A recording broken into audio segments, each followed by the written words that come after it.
ప్రేమ, యేసుని ప్రేమ.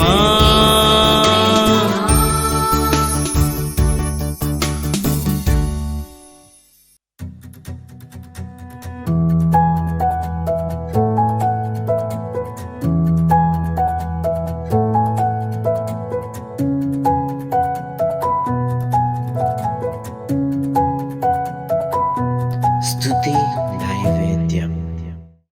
Praise the Lord. ప్రభువునందు ప్రియమైన వారలారా, ఈరోజు దేవుని వాక్యము 119 కీర్తన 57, 58, 59 వచనాలు ధ్యానం చేద్దాం.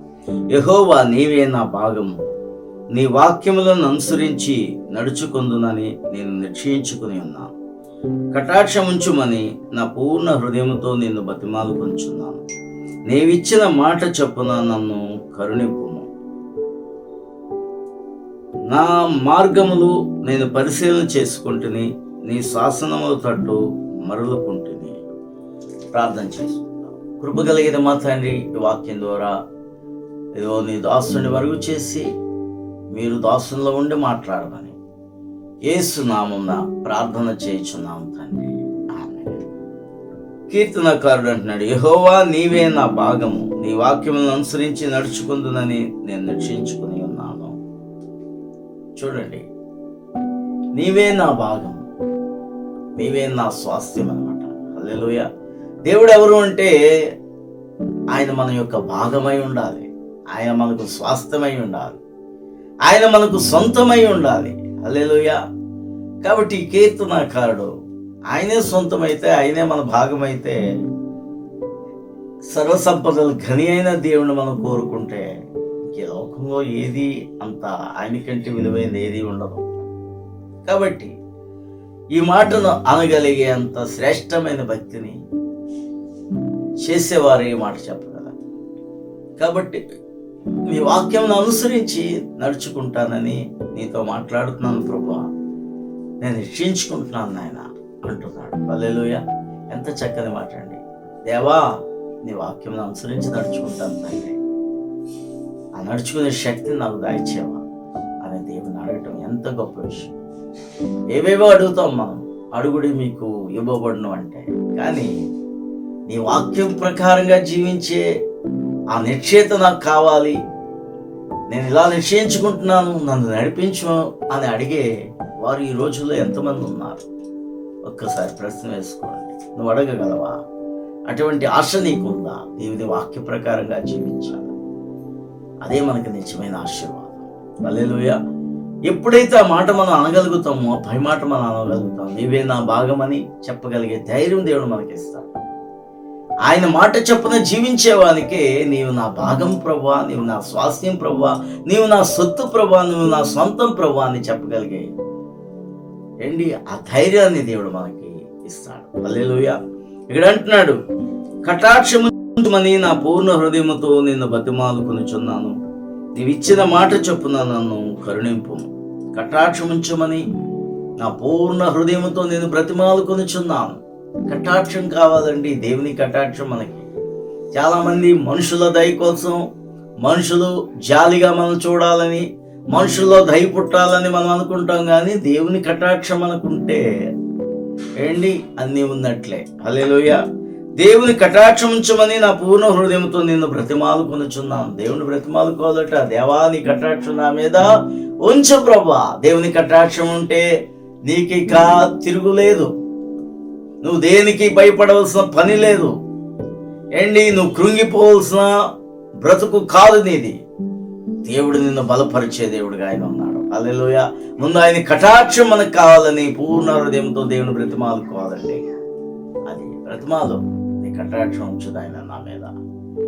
అప్పుడు నువ్వు దేనికి భయపడవలసిన పరిస్థితులు నీకు రావు. హల్లెలూయా. ఇక్కడ చూడండి, నీవిచ్చిన మాట చొప్పున నన్ను కరుణింపు. దేవుడు మాట ఇచ్చాడు, నేను కరుణిస్తానని, నేను పైకి లేవనెత్తుతానని, నా దయ నీ మీద చూపిస్తానని. కాబట్టి ఆ మాట చొప్పున నాకు చేయి తండ్రి అని దేవుని అడగా.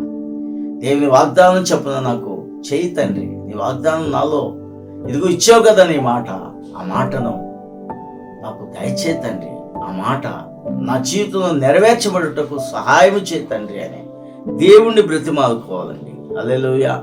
తర్వాత అంటున్నాడు, నా మార్గములు నేను పరిశీలన చేసుకుంటుని, నీ శాసనముల తట్టు మరలుకుంటుని. చూసారండి, నా మార్గాలు ఏంటో మనం తెలుసుకోవాలి. నేను ఎలా నడుస్తున్నానో నాకు తెలియాలి. సరైన మార్గంలో, దేవుని మార్గంలో నడుస్తున్నానా, త్రోవ తప్పిన గొర్రె వలె నడుస్తున్నానా, లోకంలో నడుస్తున్నానా, దేవునిలో నడుస్తున్నానా అని మనం ఏం చేసుకోవాలా? పరిశీలన చేసుకోవాలి. మన అంతరంగాన్ని మనమే పరిశీలన చేసుకొని దేవునికి అప్పగించాలి. ఇక్కడ అంటున్నాడు, నీ శాసనముల తట్టు మరలుకుంటుని. ఎప్పుడైతే మనం పరిశీలన చేసుకుంటామో, మనం దారి తప్పి ఉంటే ఆయన తట్టు, దేవుని శాసనముల తట్టు మళ్ళా మనం తిరుగుతాం. హల్లెలూయా. అటువైపు మరలుకుంటాం. ఎప్పుడు అంటే నిన్ను నీవు పరిశీలించుకున్నప్పుడు. నీ జీవితం ఎలా ఉంది, నీకు నీవే వాదించుకోవాలా. నువ్వు ఎలా ఉన్నావు? దేవుని మాట వింటున్నావా? లోకపు మాట వింటున్నావా? సాతాను మాట వింటున్నావా? దేవుని మార్గంలోనే ఉందా? నీ నడక తప్పిపోయి ఉందా? పరిశీలించుకుంటే మనకి దేవుడు, ఇదిగో నువ్వు తిరగట్లేదు కుమారుడా, నువ్వు చెడు మార్గంలో ఉన్నావు కుమార్తె అని దేవుడు చెప్పినప్పుడు మనం దేవుని యొక్క శాసనముల తట్టు మరలుకుంటాము, అటువైపు తిరుగుతాము. అప్పుడు దేవుడు మరలా మనల్ని, ఇదిగో నా కుమారుడు నా కుమార్తె మారు మనసు పొంది వారి తప్పులు తెలుసుకుని నాతో నడవడానికి ఇష్టపడుతున్నారని చేతులు పట్టుకొని నడిపిస్తాడు. హల్లెలూయా. అటువంటి కృప మనకి కావాలంటే మనం పరిశీలన చేసుకుందాం. మన అంతరంగాన్ని, మన హృదయాన్ని పరిశీలించుకొని పరిశుద్ధపరచుకుందాం. దేవుని మాటకు లోపడదాం. అట్టి కృపను దేవుడు మీకు అనుగ్రహించును కాక. ప్రార్థన చేసుకుందాం. మహాపరిశుద్ధుడా మా తండ్రి, నీ కృపలో మమ్మల్ని జ్ఞాపకం చేసుకొని ఈ యొక్క దివ్యమైన వాక్యం వింటున్న ప్రతి కుటుంబాన్ని, ప్రతి వ్యక్తిని కూడా దీవించి ఆశీర్వదించమని, నీ మార్గములో నడుచుకునే మనసు వారందరికీ దయచేయమని యేసు నామమున ప్రార్థన చేయించున్నాం తండ్రి. ఆమేన్. ఈరోజు పుట్టినరోజు జరుపుకుంటున్న పెంకే ఆనందం, తనను దేవుడు దీవించును గాక. మరొక సంవత్సరం దేవుడు దయా కిరీటంగా తనకి ధరింపజేశాడు. మంచి ఆరోగ్యంతోనూ మంచి జ్ఞానంతోనూ రక్షణలో కూడా కొనసాగించుకుని దేవుని యొక్క దీవెనలు పొందుకునేలాగా దేవుడు తనని దీవించును గాక. God bless you.